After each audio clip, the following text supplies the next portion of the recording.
friends, welcome to Roda Deepika channel. இந்த வீடியோல கத்திரிக்காய் முருங்கக்காய் கருவாட்டு குழம்பு எப்படி செய்யலாம்ன்றதை பார்க்கலாம். ஒரு வாணல் அடுப்பு மேல வச்சுக்கலாம். வாணல் சூடான அப்புறம் ஒரு 2 ஸ்பூன் எண்ணெய் சேர்த்துக்கலாம். நல்லெண்ணெய் சேர்த்துக்கிட்டிங்கன்னா இன்னுமே நல்லா இருக்கும். எண்ணெய் காஞ்ச உடனே ஒரு ஸ்பூன் கடுகு உளுத்தம் பருப்பு சேர்த்துக்கலாம். கடுகு நல்லா பொரிஞ்ச அப்புறமா ஒரு ஸ்பூன் வெந்தயத்தை சேர்த்துக்கலாம். வெந்தயமும் நல்லா பொரியட்டும். இப்போ 10லேருந்து 12 உரிச்ச பூண்டை சேர்த்துக்கலாம். அது கூட ஒரு கொத்து கருவேப்பிலையும் சேர்த்துக்கலாம்.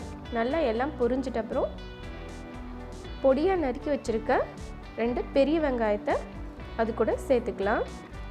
சின்ன வெங்காயம் சேர்த்திங்கன்னா இன்னுமே நல்லா டேஸ்ட்டாக இருக்கும். இப்போ வெங்காயம் நல்லா எண்ணெய் பிரியிற வரைக்கும் வதக்கிக்கலாம். இப்போ வெங்காயம் நல்லா வதங்கிடுச்சு. அது கூட பொடியாக கட் பண்ண 2 தக்காளியை சேர்த்துக்கிட்டு அதையும் நல்லா எண்ணெய் பிரியிற வரைக்கும் வதக்கி எடுத்துக்கலாம். இப்போ ஒரு முருங்கைக்காய் 3 கத்திரிக்காய் நான் கட் பண்ணி வச்சுருக்கேன். அந்த காய்கறியும் இது கூட சேர்த்து நல்லா மிக்ஸ் பண்ணிடலாம். இப்போ இந்த குழம்புக்கு தேவையான மசாலா ஐட்டம் சேர்த்துக்கலாம். 1/2 ஸ்பூன் மஞ்சள் தூள், 2 ஸ்பூன் மிளகாய் தூள். இந்த மிளகாயிலே தனியாவும் சேர்த்து அரைச்சிருக்கேன். உங்களுக்கு தேவையான காரத்தை நீங்கள் சேர்த்துக்கோங்க. இது கூட ஒரு ஸ்பூன் உப்பு. நான் இதில் நெத்திலி கருவாடு தான் சேர்க்க போகிறேன். அதில் உப்பு இருக்காது. அதனால் நான் இது குழம்புக்கு தேவையான உப்பு ஃபுல்லாக சேர்த்துருக்கேன். மற்ற கருவாடு நீங்கள் யூஸ் பண்ணுற மாதிரி இருந்தால் உப்பு கம்மியாகவே போட்டுக்கோங்க. நான் மசாலாலாம் ஒரு 30 செகண்ட்ஸ் வதக்கிட்ட அப்புறம் இது கூட 1 டம்ளர் தண்ணி சேர்த்துக்கலாம். இந்த காயெல்லாம் ஒரு 3/4 பதம் வேக வைக்கிறதுக்காக இப்போ நான் தண்ணி சேர்த்துருக்கேன். இந்த காய் நல்லா வேகட்டும்.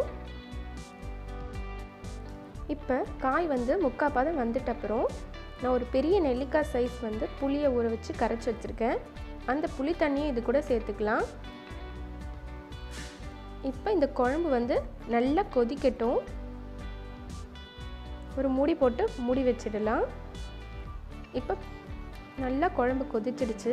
இது கூட நான் நெத்திலி கருவாடை நல்லா க்ளீன் பண்ணிவிட்டு ஒரு புடி அளவு இது கூட நான் சேர்க்குறேன். நெத்திலி கருவாடை சேர்த்துட்ட அப்புறம் ரொம்ப குழம்பை கிண்டி விட வேணாம். லைட்டாக கிண்டி விட்டிங்கனாவே போதும். இப்போ இதை ஒரு 2 மினிட்ஸ் மூடி போட்டு வேக வச்சுருங்க. நல்லாவே இந்த கருவாடு வெந்துடும். இப்போ பார்த்தீங்கன்னா கருவாட்டு குழம்பு ரெடி ஆகிடுச்சு.